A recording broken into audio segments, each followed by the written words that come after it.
रीमा जब से अपने मायके से आई थी लगातार रोए जा रही थी। उसका मन किसी काम में नहीं लग रहा था।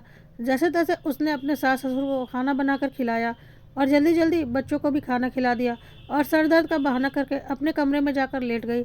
लेकिन आज उसके आंसू रुकने का नाम नहीं ले रहे थे। हर साल उसका भाई भाई दूज पर टीका कराने के लिए उसके पास आता था, लेकिन इस बार वो अपने आप ही टीका करने के लिए चली गई थी। रीमा के पापा की मृत्यु 2 साल पहले हो चुकी है और उसकी माँ अपने बेटे बहू के साथ इसी शहर में रहती है।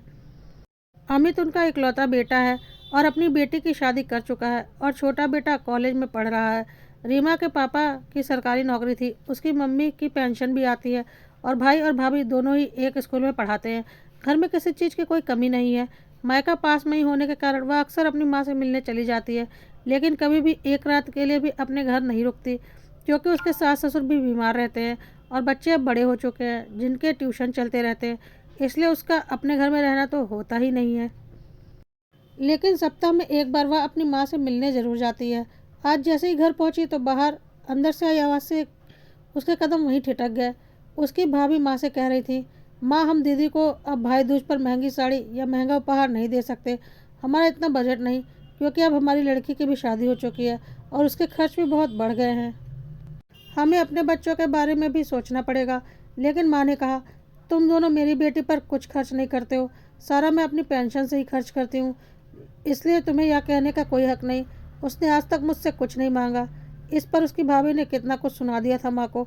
उन्हें मांगने की क्या ज़रूरत है, उन पर तो आप खुले हाथों से खर्च करती हो और आपसे मिलने भी वह केवल इस मकान के लालच में ही आती हैं, क्योंकि यह आपके नाम पर है।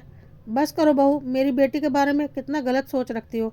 यहाँ केवल वह मेरी वजह से आती है, क्योंकि मेरे दिल के मरीज होने के कारण उसे मेरी चिंता लगी रहती है। आखिर मैं उसकी माँ हूँ।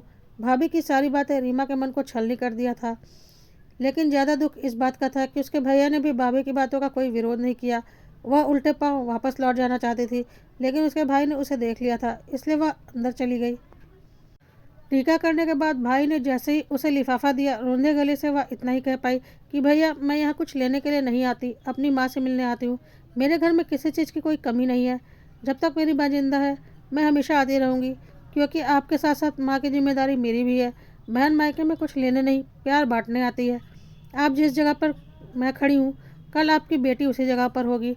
ज़रा सोच कर देखिए। और वो बिना शगुन का लिफाफा लिए ही अपने घर वापस आ जाती है। यूँ तो अपनी गलती पर भाभी ने माफ़ी मांगी थी, लेकिन एक गांठ तो हमेशा के लिए पड़ गई थी। वह सब बातें अपने ससुराल में नहीं बताना चाहती थी, क्योंकि लड़कियों को ससुराल में अपने मायके की इज्जत भी रखनी पड़ती है। लेकिन वह अंदर से बहुत आहत थी और यही सोच रही थी कि शायद सारे रिश्ते स्वार्थ पर ही टिके होते हैं।